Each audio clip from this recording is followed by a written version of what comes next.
Do you ever feel like you're studying for hours, but nothing is getting in your head? Not knowing how to study is frustrating. In med school, sometimes I would spend hours poring over my textbooks or watching lectures, but afterwards I would be left feeling like nothing really stuck.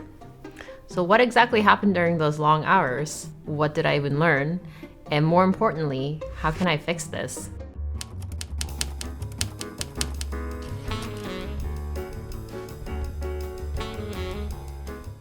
Today I want to talk about how to learn anything more effectively. It's so effective that we use this technique in residency. The method I'm referring to is called the Feynman technique. So let's lay down some foundations quickly. First, you choose a concept to learn. Second, you learn it by teaching it to yourself or someone else. This seems counterintuitive, but I'll explain it in a little bit. Third, if you get stuck, go back to your source materials and fill in the gaps in your knowledge. And then finally, the fourth step is to simplify your explanation and create analogies. The first step is choosing a concept to learn. By choosing, you're being intentional with what you don't know. And this can be any concept you want to learn. Maybe it's a chapter in organic chemistry, or if you're into photography, it's about properly exposing a picture. The key here is to start small. You're not learning all of organic chemistry or all of photography, but instead you're breaking into smaller parts. There's an educational tool we use in residency called morning reports. A morning report is where a senior resident or an attending prepares a lesson on a memorable patient encounter or a learning point. And because we only have less than an hour to teach, we like to pick a digestible and applicable concept.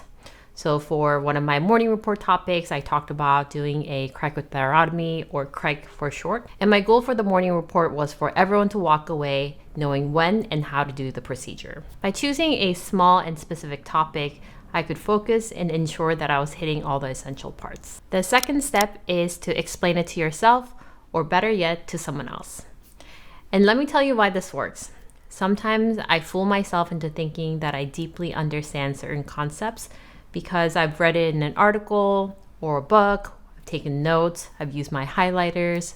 So this must mean that I really understand it, right? But when it comes to explaining to someone else, I fall short. So this is how you properly expose a picture. You change this, and then you just take a picture. I don't get it. This is where the Feynman technique really shines. It doesn't let you think that you're a master at something when you're an amateur. It continually makes you think about what you know and don't know, and clarifies your understanding. Going back to the morning report example, I found that I learned much deeper about cricothyrotomy by preparing to teach rather than just thinking about it in my head.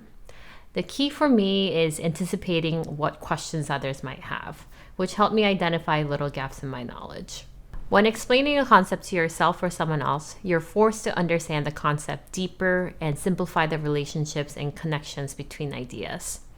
If you can't explain or simplify the concepts, it brings us to the third step, returning to the source material. If you're stuck or when you identify gaps in your knowledge, then it's time to go back to your source material. This can be your textbook, articles, or an explainer video. This back and forth between steps 2 and 3 makes learning more interactive and engaging.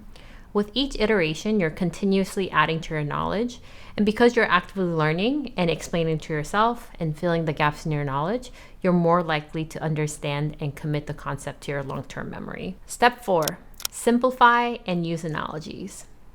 The last part of the Feynman technique is similar to step 2, but it's different in that you're pushed further by simplifying your initial explanations with more straightforward analogies. Proper understanding occurs if you can explain complex concepts to a 6th grader. And to add to this, analogies are easier to remember and explain. I hope that's helpful. Thank you guys for being here. If you'd like to follow me and support me on other platforms, I have a Substack and a Patreon. Substack is where you can receive my weekly newsletter about things I find interesting in my everyday life. I'm also launching a Patreon for bonus contents like behind the scenes and Q&A, so keep an eye out for that. Thank you for watching, and I'll see you next time. Bye. So think of the faucet as a camera. Your aperture is the opening of the faucet. Your shutter speed is basically how long the faucet is open for, and your cup size is basically the ISO. The smaller the cup, higher the ISO. Does it make sense? Oh, I get it. But I can just shoot an auto, right?